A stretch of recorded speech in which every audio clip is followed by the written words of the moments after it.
Hey folks, Rob back for another Rob Plays, and this week it just happens to be in Melbourne International Games Week, so thought I'd throw on a game developed here, and that is Samurai Warrior, The Battles of Usagi Yojimbo, developed by Beam Software and published by Firebird in 1988. Interestingly enough, though this came out on all three 8-bits, Beam only did the original Commodore version. The Spectrum and Amstrad versions were handled by another team, which I found really interesting. But of course, it's based on the comic character. At least when I grew up, I first encountered him in when he popped up in an episode of the 80s Ninja Turtles, but he's, creator-run comic for like 30 odd years, so that's pretty cool. Anyway, the basic idea is you are the titular rabbit, and your task is to locate the noble Lord Noriyuki, who has been kidnapped by the forces of the evil Lord Hijiki, which I've probably mispronounced.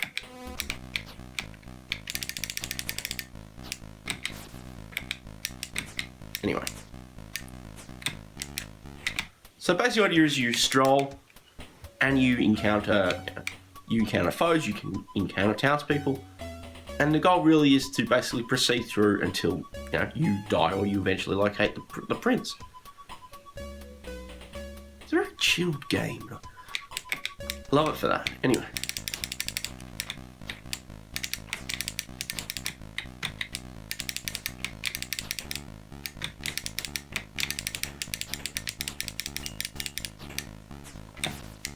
So basic controls are just left, right to move. You can jump, like straight up or diagonally. The big thing is you press fire and up because you have two stances. I'm in peaceful stance right now, and you can also bow and things like that.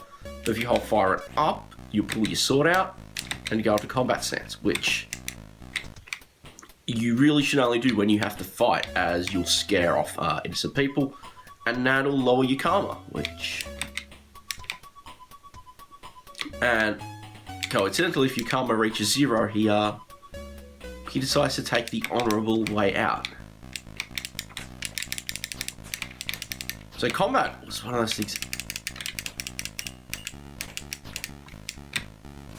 Alright, down.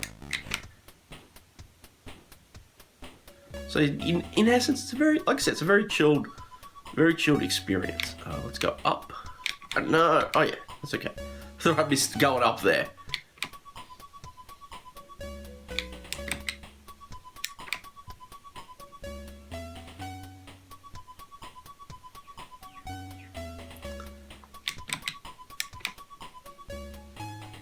And one of the things really annoying is to get across this gap, you've got to be in combat stance because you can't jump.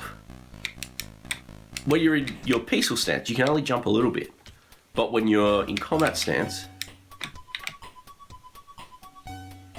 you can run, which you need to get over the gaps. So it's a very, very challenging bit of timing to do that. So let's do this. Next jump. And of course, put our sword away.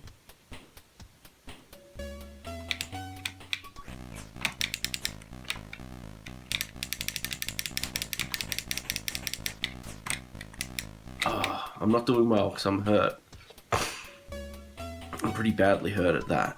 Alright. Now that cave in the past has led to certain death, so to speak, so I'm going to avoid it. Oh no! Oh no, that was not what I wanted at all. Oh! Oh,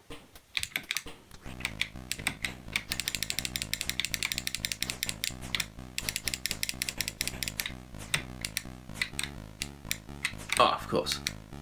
Oops, that did not go well. I thought it was going to be that rabbit from earlier that killed me. Still have good karma though, which is the important thing, because like I said, if your karma drops negative, you will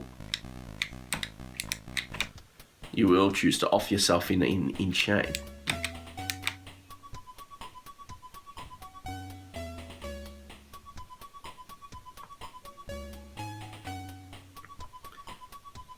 one of the things I generally like is, you know, there's sort of this secondary element of having to manage that, because a lot of, you know, side combat games just have you, you know, just have you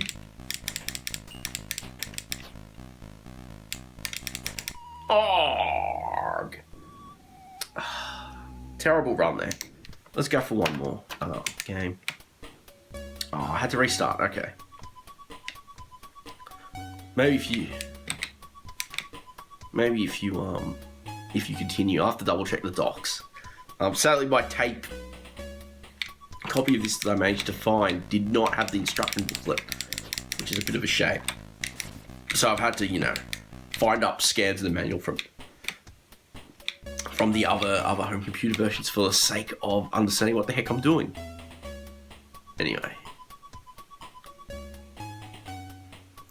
Presentation-wise, I think it's pretty solid. I mean, it doesn't, you know, it doesn't go over the top with its graphic style. Yeah, we go. And when you mess that move up, and it doesn't seem brutal. Like, I think of, in fact, not too long ago when I did Karateka, how that's got this fairly complex move scheme for its combat. It works nicely, but it is, you know, complex. Here it's really just, once you have your sword out, it's literally holding the button down for different lengths of time is enough to trigger that. So if you do a quick tap, it's a parry. If you hold it down, you do the full-on swipe. Oh, let's take the lower path this time and see what happens. And jump, jump, jump. You gotta be careful because I will. I was just about to mention that there are ninja hidden in the forests ahead. So it's just a case of watching. You can see, like, it's not too painful actually, because you will see it.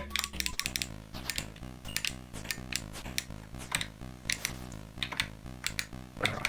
You will see the silhouettes in the trees or in the shrubbery.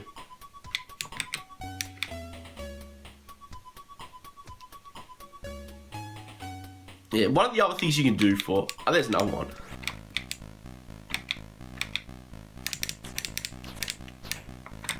One of the other things you can do with, like, the peasants and stuff is you can offer them your Rio, which is the currency. But, only having 3 at the moment, I'm loath to want to do that.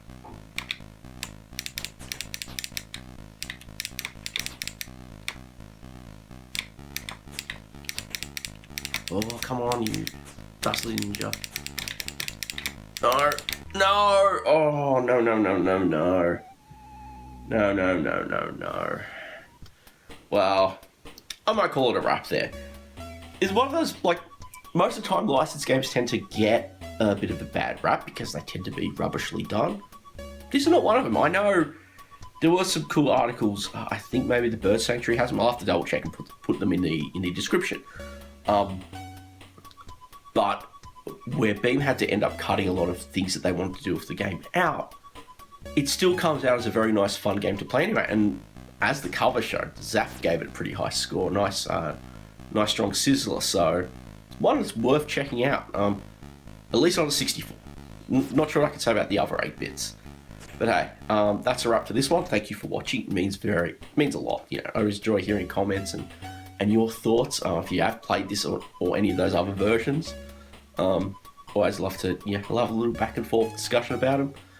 Thank you to all my subscribers as always, and if you haven't, please do consider subscribing. New episodes every week, every Friday usually, on the 64 and on the other and several other 8-bit computers. And with that, thanks for watching, and I'll catch you all next time.